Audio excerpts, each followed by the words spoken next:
The Rockford IceHogs open up their Central Division semifinal series presented by BMO Harris Bank tonight with Game 1 action against the Chicago Wolves. Joseph Zakshesky once again with you for IceHogs TV and the Hogs Broadcast Network presented by BMO Harris Bank, and I'm joined alongside assistant coach Jared Nightingale once again for the Forest City Diagnostic Imaging diagnosis of the game. And Jared, the IceHogs got some nice R&R this week, some practice time, some days off. You don't get that a whole lot in the regular season. Lord knows you didn't see it in the month of April with 15 games, but now that you got 2 playoff games under your belt with the sweep of Texas, how is this team's mindset after a couple of days just to sit and take back a few steps?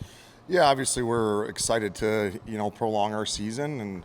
And, the break was great, especially the last few days getting outside in the warmer weather. But we're all chomping at the bit to get right back at it. And no greater challenge than to face the top team in the league, right down the road. So we're really excited to get the ball rolling.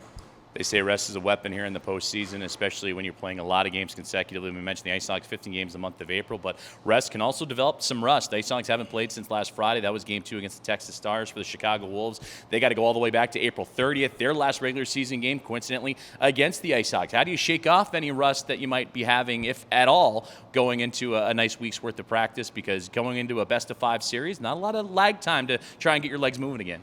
Yeah, I wouldn't say it's not really a concern. 4 or 5 days. We've had spans like that throughout the season. Chicago, it's been 12 days since they've played, but I think that's just a distraction. It could be an excuse. Our mindset has to be we're going to expect a really good opponent tonight on the road, and we're going to be really good. I think it's going to be crucial to have a really good start against a good team. Well, for the IceHogs, how much are those 2 games against the Texas Stars, the 2-1 victory and the 1-0 overtime win? Good lessons learned for a pretty young bunch. You talk about a lot of guys that are playing in their first playoff games, might be experiencing some jitters and wanting to get that experience under their belt quickly. I'd imagine those 2 games probably help serve that going into what's going to be a pretty fun series with the Wolves. Yeah, no doubt. Those are awesome games, low scoring, limited chances. Really proud of the group and how we responded to all aspects of the game, whether we had a couple good shifts in a row or right after they scored, good calls by the refs, bad calls. I thought we really were mature in our game and how we handled it, and both to win and to put away a team, a closing game, just adds to the character and adds to the resolve of this team, and it's just another step in the growth. Well, there's only 4 total goals in that series against the Texas Stars over 2 contests. Low-scoring affairs again, 2-1 and 1-0 in overtime. IceHogs have done very well in 1 goal. Low-scoring affairs, I'd imagine that's going to transpire here into the series against Chicago, but it's been your strong play of your defensive efforts, too, that have helped limit the Texas Stars. As far as the Chicago Wolves go, they got a lot of firepower on their sides, guys like Podorowski, Stefan Nason. How much are you going to be relying on your D-zone coverage to hopefully maybe help out your offensive side?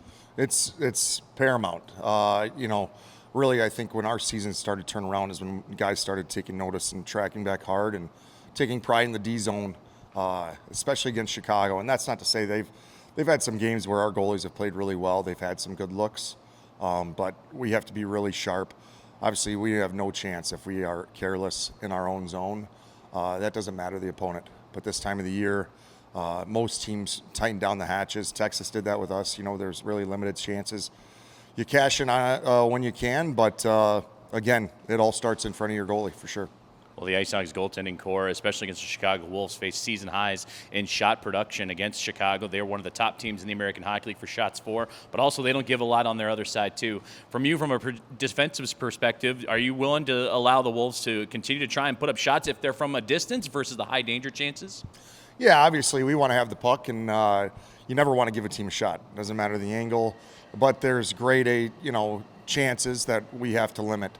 Whether it's seam passes or second and third whacks and close on net, and odd man rushes. Chicago's a team that really makes you pay. They're deadly with that. But shot volume, I think if they're shooting, like you said, they do. They just throw pucks on net from everywhere. They have bodies at the net. Sometimes you can't control that defensively, but what we can control is being really good in front of our goalie, fronting guys, having good sticks, and like I said, limiting those second and third chances. And on the other side, too, as far as Chicago goes, they don't allow a whole lot of shots against. You mentioned even Texas batting down the hatches defensively, too. IceHogs might need to get creative on how to produce some offense and what's going to be a nitty-gritty affair. How do you do that on the other side of the ice and be able to create some sustained offensive zone time? Managing the puck, really, playing selfless hockey. I think a lot of times we've had success. We've got it behind their D. forechecked hard, and then, a good offense. I think the greatest strength is playing really good defense, getting that puck back, going at them. That's where we've had success against teams this season, and it's going to be no different tonight. Well, the IceHogs and Chicago Wolves saw each other 12 times in the regular season. IceHogs did well, so to go into the postseason, you pretty much pick up right where you left off. There's really no secrets left between these two clubs. In your mind, Coach, what's going to have to be the difference maker for the IceHogs to get off to a great start in this series? It's no different than, I tell you every week, Joey, you really have to manage our start. They're going to, expect the Wolves. They always come out very sharp early, and they come at you. And like you said, they've been off for 12 days, but we can't expect them to be loose and rusty. They were the top team in the league. We have to have a really good start, and then just like every series, we have to manage our emotions. The highs and lows of the game. It's a long series. Not get too high, not to get too low, and just one shift at a time. Jared, I appreciate it. Good luck tonight in Game 1. Thank you. Assistant Coach Jared Nightingale joining us for the Forest City Diagnostic Imaging diagnosis of the game as the IceHogs and Wolves kick off their Central Division semifinal series tonight, presented by BMO Harris Bank. Well, let's get you back to the action. You're listening and watching Rockford IceHogs Hockey on the Hogs Broadcast Network, presented by BMO Harris Bank.